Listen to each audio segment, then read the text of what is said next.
시편 121편 1절부터 8절에 있는 말씀을 우리 한 절씩 교독하도록 하겠습니다. 제가 먼저 읽겠습니다. 내가 산을 향하여 눈을 들리라. 나의 도움이 어디서 올까? 여호와께서 너를 실족하지 아니하게 하시며 너를 지키시는 이가 졸지도 아니하시리로다.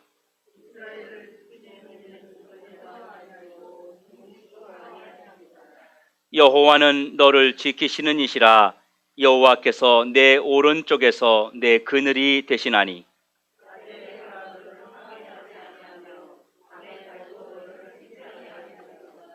여호와께서 너를 지켜 모든 환난을 면하게 하시며 또 내 영혼을 지키시리로다.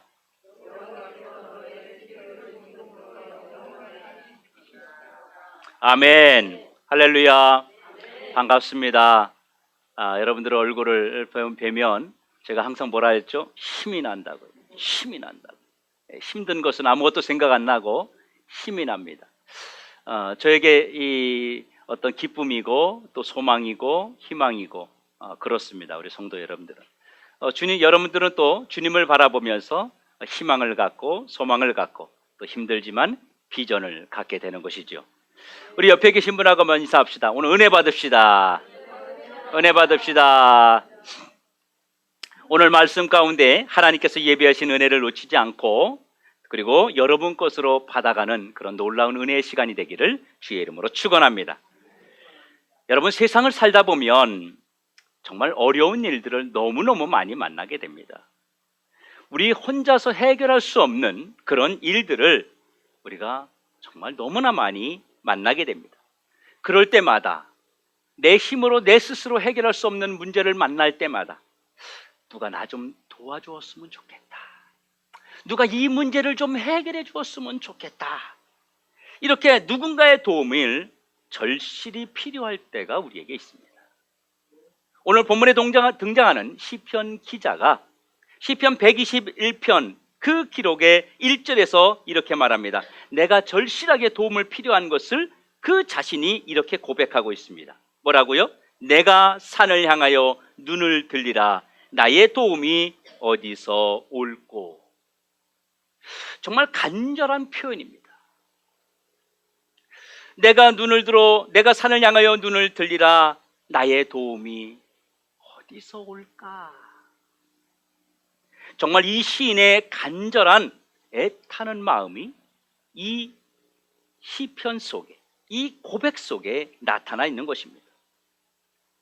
그런데 이상한 것은 시편 121편은 성전에 올라가면서 고백하는 시거든요. 성전에 올라가면서. 오늘 이 본문을 많은 분들이 그저 아무런 생각 안 하고 그냥 듣고 그냥 읽으면 그런가 보다 합니다. 그런데 우리가 조금만 이 성경 속으로 깊이 들어가 보면 이상한 것을 발견하게 됩니다. 예배 드리러 올라가면서 고백했던 시인데 도움이 필요하면 예배 드리러 올라가는 사람이 어떤 마음이 어떤 고백을 해야 되겠습니까? 하나님께 도움을 구해야 되는 거예요. 하나님, 나 좀 도와주세요. 그런데 시편 기자의 시선이 지금 어디로 가 있느냐? 성전에 가 있는 것이 아니라 산에 가 있다고 하는 것입니다. 산을 향하여서 도움을 청하고 있다고 하는 것입니다. 여러분, 이상하지 않습니까? 여러분이 교회를 오면서 주일날 성경책 들고 교회를 오면서 하나님, 오늘 저에게 은혜를 주십시오 이러지 아니하고 하나님, 제 문제를 오늘 좀 해결해 주십시오 그렇게 하지 아니하고 다른 데를 보면서 여기 앞에 아파트 큰 거 지은 게 뭐죠? 푸르지오 7차? 거기를 바라보면서 하나님, 저게 나에게 도움이 될까? 이러는 것과 별반 다르지 않다고 하는 거예요. 여러분, 왜 산을 향해서 도움을 구하고 있을까요? 그런데 2절에서 이렇게 말합니다. 나의 도움은 천지를 지으신 여호와에게서로다. 1절에서는 산을 향해서 도움을 구했어요. 그런데 2절에서는 나의 도움은 천지를 지으신 여호와에게서 온다. 이렇게 고백했습니다. 그러니까 좀 이상하지 않으세요? 1절과 2절이 앞뒤가 맞지 않잖아요. 다 맞다고 생각하는 건지 대답이 없어. 1절과 2절이 뭔가 짝이 맞지 않아요. 1절에서는 나의 도움이 산을 보면서 나의 도움이 어디서 올까? 그렇게 말하고 2절에서는 나의 도움은 하나님에게서 온다. 이렇게 말하는 것이 사실은 앞뒤가 맞지 않는 거예요. 그렇다면 이 시편 기자가 말하는 이 산은 도대체 어떤 산을 말하는 것일까요? 이 당시에는요, 이 산에 가면 뭐가 있었냐면 성전에 올라가면서 그 중간중간에 산에 뭐가 있었냐면 우상을 섬기는 이방인들이 그곳에서 그렇게 제단을 설치를 해놓고 제사를 지내거나 그리고 오가는 사람들에게 마술 같은 그런 이상한 방법을 동원하고 그리고 우리가 말하는 그런 흔히 말하는 부적과 같은 그런 것들을 막 써주기도 하면서 사람들에게 미혹을 했던 그런 장소입니다. 그러니까 이 시편 기자가 올라가면서 그 산을 바라보면서 나의 도움은 어디서 올까? 이 산을 바라보면서 이 산 중에서 나를 도와줄 자가 누가 있을까? 라고 고백하고 있다고 하는 것이에요.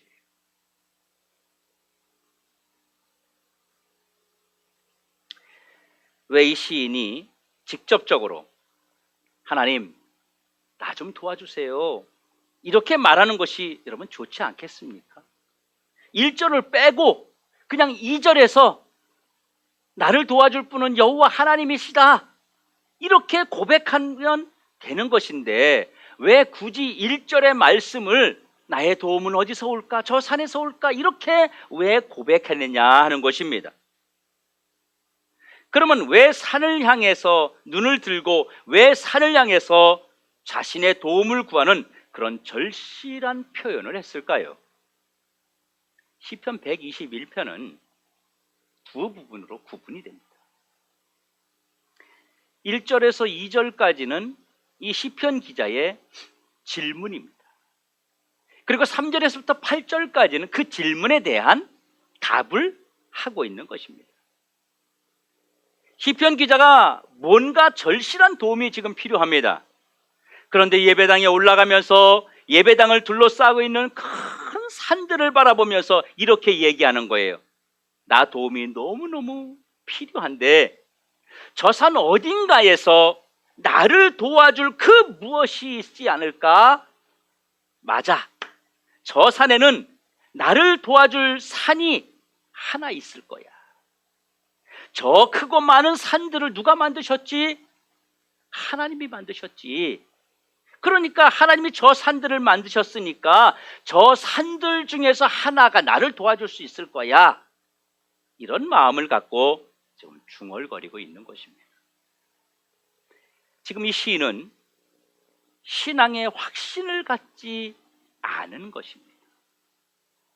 그런데 하나님께서 이 시인의 고백을 통해서 하나님의 다시 말하면 진정한 도움이 산에서 오는 것이 아니라 오직 여호와 하나님에게서 온다는 사실을 말해주고 있는 것입니다. 시인의 질문을 듣고 나서 다시 시인이 자기의 입으로 이렇게 고백합니다.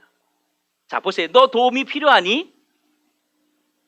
그렇다면 너를 도와주는 것은 산이 아니다. 그러면서 5절에 말씀하십니다. 여호와는 너를 지키시는 이시라.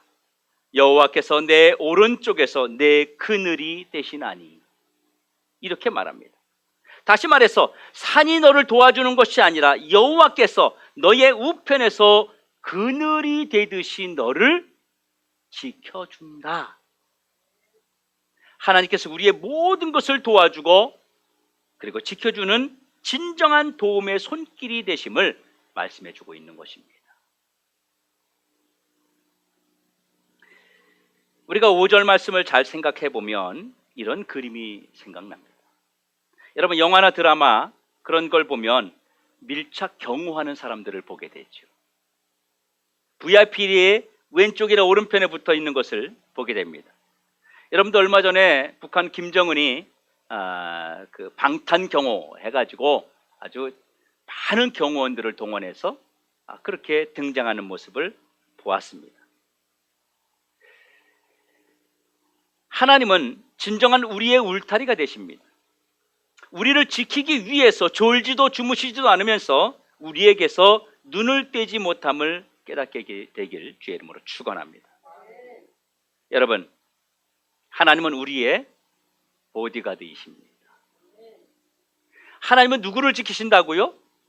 나를 지켜주신다. 3절에서부터 8절의 이 짧은 말씀 중에 무려 10번이나 나를 지켜준다는 말을 하고 있어요. 그리고 지킨다는 말을 6번이나 강조하고 있어요. 내가 너를 지킨다. 내가 너를 지킨다. 내가 너를 지킨다. 그러면서 6번이나 계속해서 짧은 구절 안에서 강조하고 있어요. 하나님이 말씀하시는 너는 누구입니까? 나입니다. 바로 여러분입니다.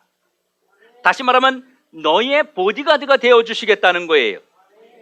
다시 말하면 나의 보디가드가 되신다는 겁니다. 하나님께서 나를 지켜주신다는 말씀을 반복해서 강조하고 계시는 것이에요. 하나님은 나를 지키시는 분, 하나님은 나를 도와주시는 분, 하나님은 나에게 모든 것을 집중하고 계시는 분. 여러분, 이것을 믿으시기 바랍니다. 이 땅에 주님보다 더 강력한 도움이 없다는 것을 여러분 깨달으셔야 됩니다. 주님의 지키심보다 더 안전한 것이 없다는 것을 여러분이 믿으시기 바랍니다. 하나님의 절대 보호하심이 바로 나를 향한 주님의 진심입니다. 그러면 구체적으로 하나님께서 나를 어떻게 보호해 주시겠다는 겁니까? 하나님, 나를 보호해 주는데 어떤 방법으로 어떻게 보호해 주시겠다고 말씀하고 계시는 것입니까? 첫째, 실족하지 않도록 도와주신다고 하십니다. 여러분, 실족이란 말이 우리가 어떤 말인지 여러분 기억하십니까? 사람들에게 이 잘못된 길을 선택했다, 이것을 실족했다고 말하거든요. 누군가 사람이 잘못된 길을 가면 뭐라 그래요? 저 사람 발을 잘못 디뎠다, 이렇게 얘기하잖아요. 그렇죠? 그게 뭐예요? 유혹 같은 것, 타락, 죄의 길, 이런 것을 말하는 것이거든요. 실족했다는 말은 발을 헛디뎠다, 발을 잘못 디뎠다라는 뜻이에요. 왜 하나님께서 우리에게 이렇게 밀착하시면서 보디가드가 되어주시는 것입니까? 우리가 험한 세상을 살아가는 동안 우리가 세상 유혹에 빠지고 죄악에 빠지고 그래서 잘못될까 봐 우리의 보디가드가 되셔서 밀착하고 계시는 것입니다. 여러분, 이 세상이 너무 험합니다. 정말 험합니다. 흑암의 권세들, 죄악의 세력이 너무 강합니다. 하나님께서 우리를 이렇게 보호해 주지 않으면 우리는 금방이라도 발을 헛디딜 수밖에 없다고 하는 것이죠. 나도 모르는 사이에 세상에 빠져서 허덕이고 있을 수밖에 없습니다. 여러분, 지금까지 힘은 들었지만, 비틀거리기도 했지만, 그래도 믿음을 지키고 여기까지 우리가 온 것은 하나님께서 우리를 보호해 주셨기 때문이라는 것입니다. 할렐루야. 두 번째, 하나님께서 우리의 그늘이 되어 주신다고 말씀하십니다. 그늘은요, 우산입니다. 우산. 중요한 사람을 경호할 때 갑자기 비가 오면 어떻게 해요? 우산을 딱 펴가지고 받쳐주는 그런 모습을 우리가 보게 됩니다. 주님께서 우리 곁에 늘 우산을 가지고 계시다가 우리 인생에 문제가 생기면 하나님께서 우리에게 우산을 펴주신다는 거예요. 우산이 왜 필요합니까? 낮의 해와 밤의 달이 우리에게 끊임없이 도전하기 때문이에요. 낮의 해와 밤의 달 때문이라는 것이죠. 여러분, 낮의 해와 밤의 달은 재앙적인 의미가 있는 거예요. 재앙. 우리가 손쓸 수 없는 세력이 밤낮 없이 쏟아지는데 우리는 이것을 피할 수 있는 방법과 능력과 길이 없다고 하는 것이, 우리는 아무것도 할 수 없어요. 그런데 주님께서 우리에게 우산이 되셔서 그늘이 되어 주셔서 그분이 내 인생의 모든 것을 책임져 주신다는 것이에요. 이것이 주님이 우리를 보디가드하는 이유입니다. 보호해 주시려고 하는 것입니다. 세 번째, 주님이 우리를 보디가드 하시는 또 하나의 이유는 우리를 환난에서 건져주시기 위해서입니다. 여러분, 환난이 뭐예요? 환난은 내가 원하지 않는데 나에게 다가오는 현실입니다. 나는 원치 않는데 나에게 찾아오는 그 현실이에요.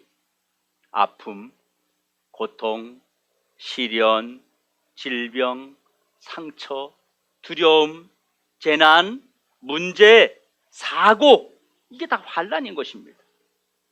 여러분, 하나님은 우리에게 두 가지를 해주십니다. 우리를 가까이서 돌보시며 지키시며 우리가 감당할 수 없는 환난이 나에게 다가올 때 주님이 우리를 막아주십니다. 환난이 나를 삼켜버리고 그 환난이 나를 무너뜨려버리면 여러분 안 되잖아요. 생각해 보세요. 나에게 환난이 왔는데 내가 그 환난 때문에 완전히 무너져 버려요. 그러면 안 되는 거잖아요. 그래서 주님께서 우리가 감당할 만한 시험만 주신다고 말씀하시는 거예요. 환난을 면케해 주신다는 거예요. 환난을 막아주신다는 말입니다. 또 한 가지는 이미 우리는 환난 속에 있는 것을 경험하는 분들도 있습니다. 지금 이 시간에 환난을 이미 겪고 있는 분들도 있습니다. 그때 하나님께서 그 환난을 이겨낼 수 있도록 우리에게 힘과 능력과 위로를 주셔서 다시 일어설 수 있도록 우리를 만들어 주신다는 것입니다. 그 환난을 담당해 주기 위해서 우리 곁에 계시는 것입니다. VIP가 비틀하면 어떻게 해요? 경호원이 얼른 받쳐주는 거죠. 그러기 위해서 주님이 우리 옆에 계시는 거예요. 그래서 이사야 선지자는 예수님이 아직 오시기도 전에, 예수님이 이 땅에 오시기 600년 전에 그는 말하기를, 그분이 앞으로 오셔서 우리에게 모든 환난과 질고와 아픔과 고통과 사망의 권세까지 그분이 다 감당해 주실 것이라고 내다보았습니다. 그는 실로 우리의 질고를 지고, 이 질고는 아픔을 말하는 것이거든요. 마치 도수장으로 끌려가는 어린 양처럼 십자가를 지고 가실 것이다, 이렇게 예언했습니다. 여러분, 세상 풍파 환난이 아무리 위협적이고 거세고 아무리 요동친다 해도 여러분 걱정하지 마십시오. 주님께서 우리 곁에서 든든하게 지켜주시기 때문에 어떤 어려움도 우리는 안심할 수 있다고 하는 것입니다. 우리가 이러한 것이 없으면 두려워서 세상 사는 게 얼마나 힘이 듭니까? 너무너무 고통스럽지요. 네 번째는 풍랑에서 우리를 건져주십니다. 예수님의 제자들이 풍랑이 일어서 배에서 오도가지 못하고 발을 동동 구르고 있을 때, 그리고 고난당하여 죽게 되었구나 라고 그렇게 절망적인 현실에 처해 있을 때, 이들이 이제는 꼼짝없이 우리는 죽었다, 이렇게 절망할 때에 제4경, 다시 말하면 새벽 3시에서 6시 사이에 물 위로 주님이 걸어오시면서 제자들, 백성들에게 말씀하십니다. 내가 왔으니 안심해라. 주님이 오시니까 어떻게 돼요? 풍랑과 파도와 바람과 이 모든 것들이 잠잠하게 되는 것처럼 우리 주님께서 나에게 보디가드가 되셔서 내 앞에 다가오는 그 모든 환난을, 풍파를, 풍랑을 잔잔케 해주시기 위해서 내 곁에 항상 함께 하신다는 것입니다.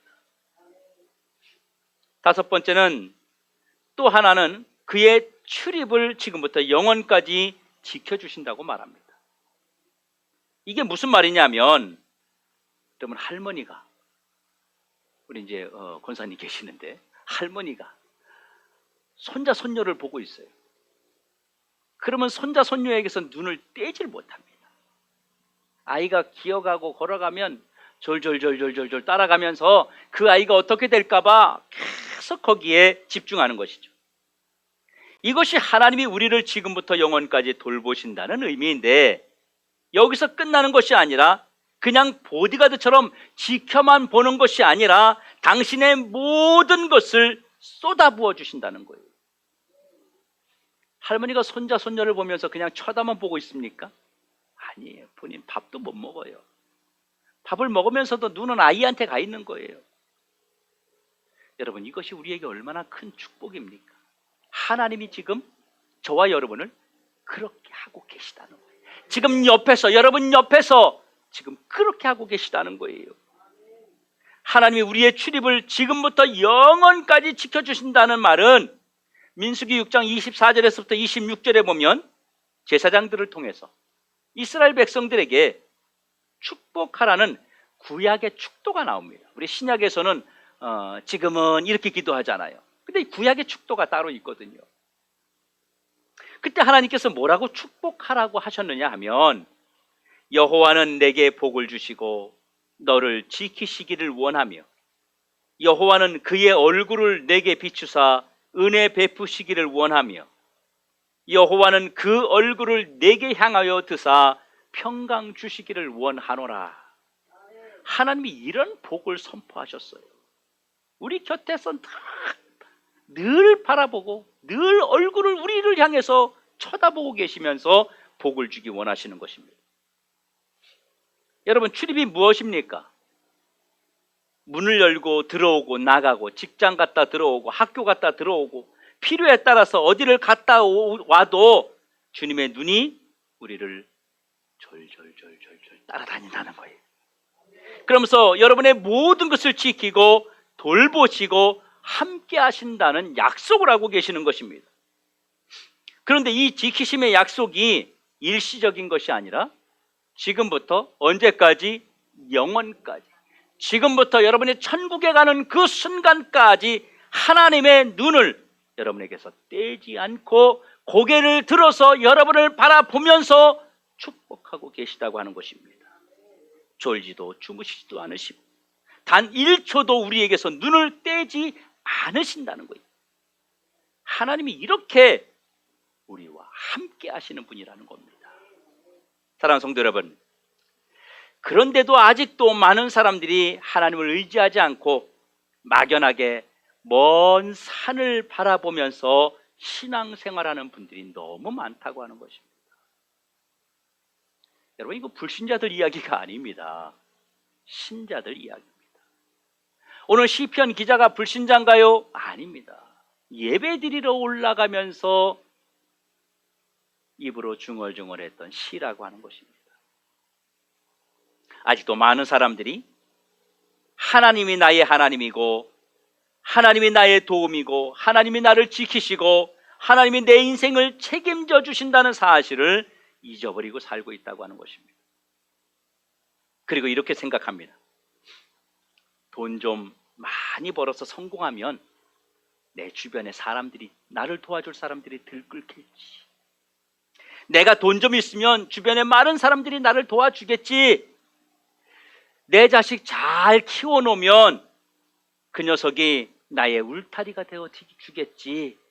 이런 막연한 생각을 갖고 마치 먼 산을 바라보면서 나의 도움이 어디서 올까?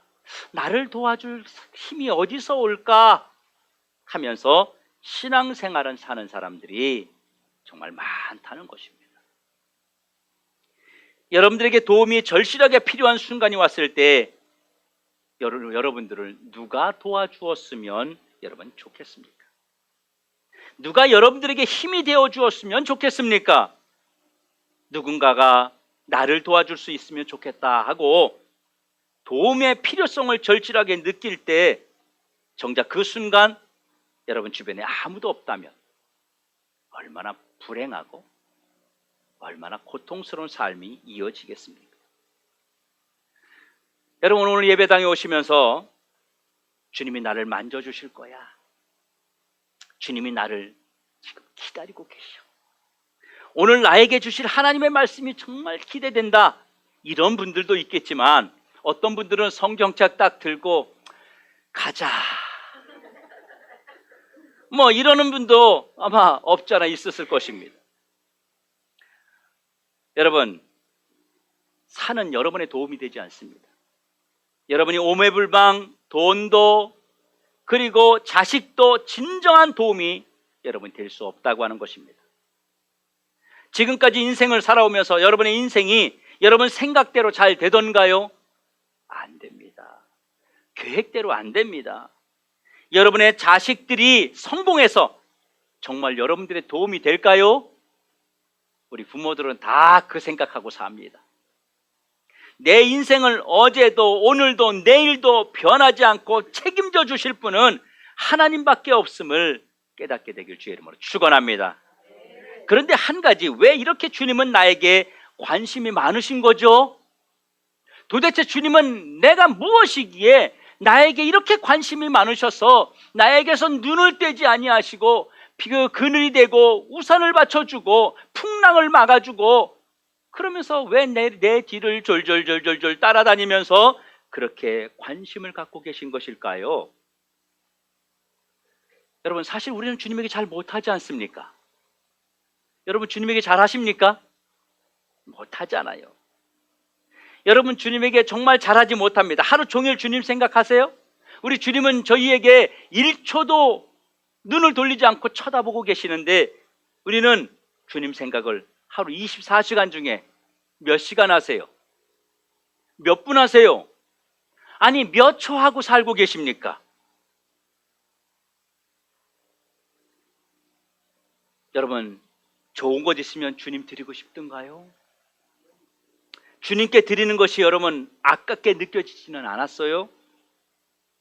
이렇게 주님에게 여러분들을 향해서 잠도 안 자면서 하시는데 우리에게 올인한다 말씀하시는데 사실 우리는 주님의 일에 별로 관심 없습니다. 솔직한 얘기 아닙니까?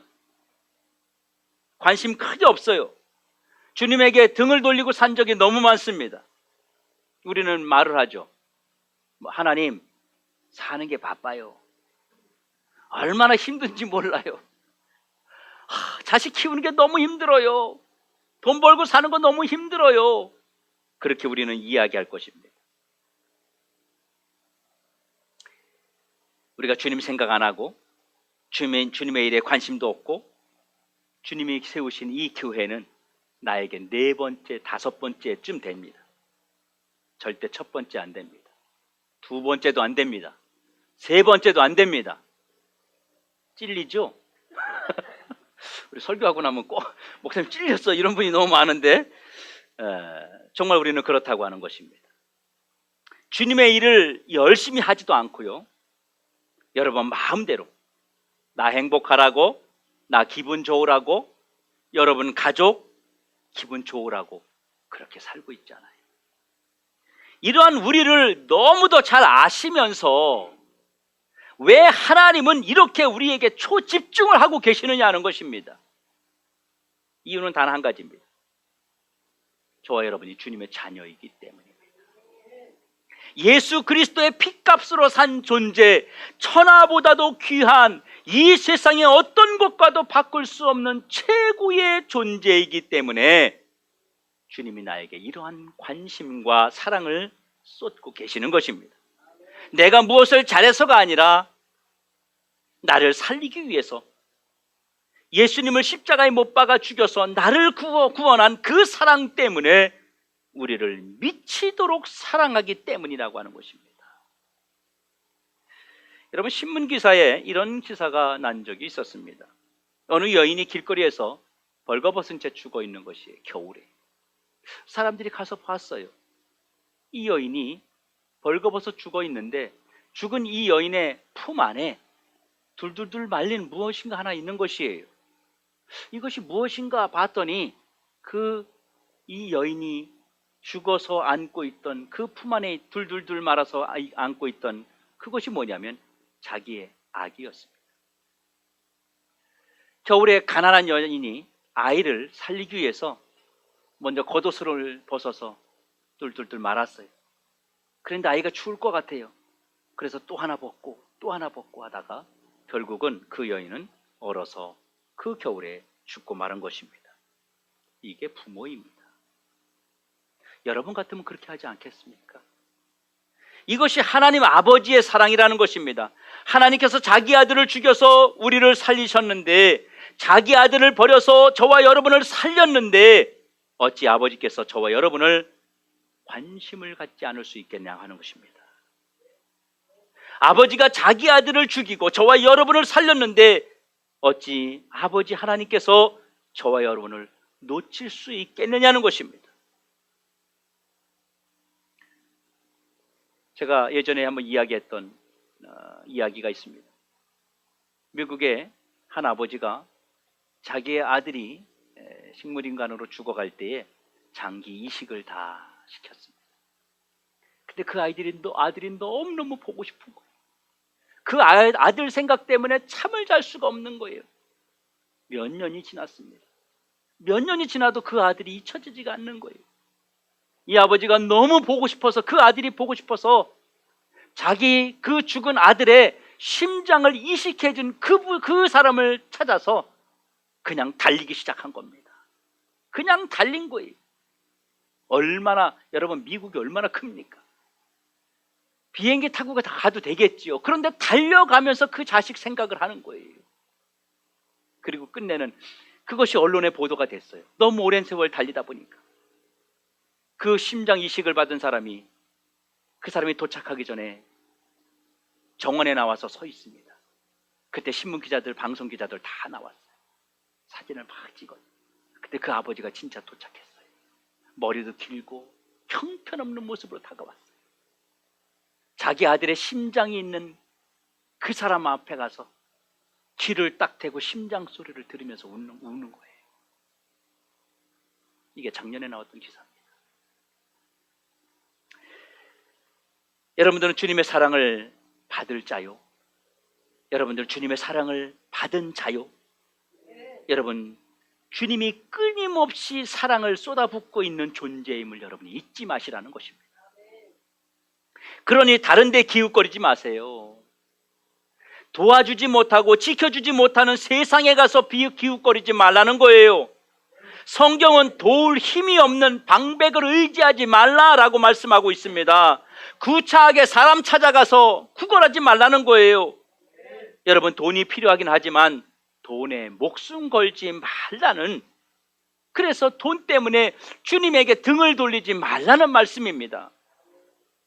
여러분, 우리 한번 스스로 마음에 다짐하시기 바랍니다. 나를 지키고 나를 살리고 나를 일으키고 나를 나되게 하실 분은 내 우편에서, 지금도 내 옆에서 그늘이 되어주시고 나에게 모든 것을 쏟아부어 주시는 주님밖에 없음을 여러분 고백하시기 바랍니다. 졸지도 않으시고 주무시지도 않으시고 그런 주님은 여러분을 도와주시려고 준비하고 계세요. 우산을 가지고 계세요. 낮에 걸어가는데 햇빛이 내려지면 우산을 헐렁 펴서 받쳐줍니다. 내가 원치 않는 소나기가 오면 얼렁 우산을 펴서 지금 받쳐주고 있습니다. 그러면서 주님께서 우리에게 도움을 청하라고 하시는 것입니다. 주님에게 도와달라고 하세요. 주님에게 살려달라고 하세요. 주님에게 고쳐달라고 하세요. 주님이 졸지도 않고 주무시지도 않고 여러분 곁에 계시는 이유가 무엇입니까? 바로 저와 여러분을 도와주시려고 하는 것입니다. 사랑하는 성도 여러분, 주님에게 도움을 구하는 방법이 그럼 무엇일까요? 도와주신다고 하는데 도움을 구하는 방법, 시편 121편은 성전에 올라가면서 노래하는 그 시입니다. 여러분이 이렇게 하나님께 예배드리러 올라온 것만 가지고도 하나님께 도움을 구하는 것입니다. 여러분 스스로 살 수 있고 여러분 스스로 다 할 수 있으면 뭐하러 예배드리러 올 수 있겠어요? 필요가 없는 거예요. 내가 다 할 수 있는데 내가 할 수 없기 때문에 주님 앞에 도움을 청하는 것입니다. 예배드리러 온 것만 가지고도 우리는 주님에게 도움을 요청하고 있는 것입니다. 여러분의 형편과 가치를 아시는 주님께서 여러분의 모든 삶을 돌보시고 지켜주시기 축원합니다. 하나님이 여러분을 지키신다는 약속을 6번 하고 있어요. 6번. 예. 월요일, 화, 수, 목, 금, 토. 내가 너를 지킨다. 이렇게 주님은 매일매일 말씀하시는 것 같지 않습니까? 그리고 주일에 예배드리러 올라오면 하나님의 그 돌봄과 지키심이 하나님의 말씀을 통해서 여러분 속에 임하고, 또 한 주간 세상에 나가 살아갈 때 나를 지키시는 은혜가 임하는 줄로 믿습니다. 그러므로 여러분 아침에 일어날 때마다 하나님께 나를 지키심을 고백하시기 바랍니다. 미국 사람들은 아침에 일어나면 뭐 해요? 굿모닝이라고 인사합니다. 근데 우리 한국 사람들은 어떻게 인사해요? 아이고 이거 죽겠다. 우리 이렇게 인사합니다. 여러분, 내일부터 아침에 일어나면 오늘도 주님이 나의 보디가드가 되십니다 라고 고백하십시다. 매일 한 번씩 고백하고 살자는 거예요. 여러분이 힘들 때마다 주님이 우리를 지키신다는 주의 음성을 여러분 기억하시기 바랍니다. 주님은 절대로 우리에게 등을 돌리지 않으십니다.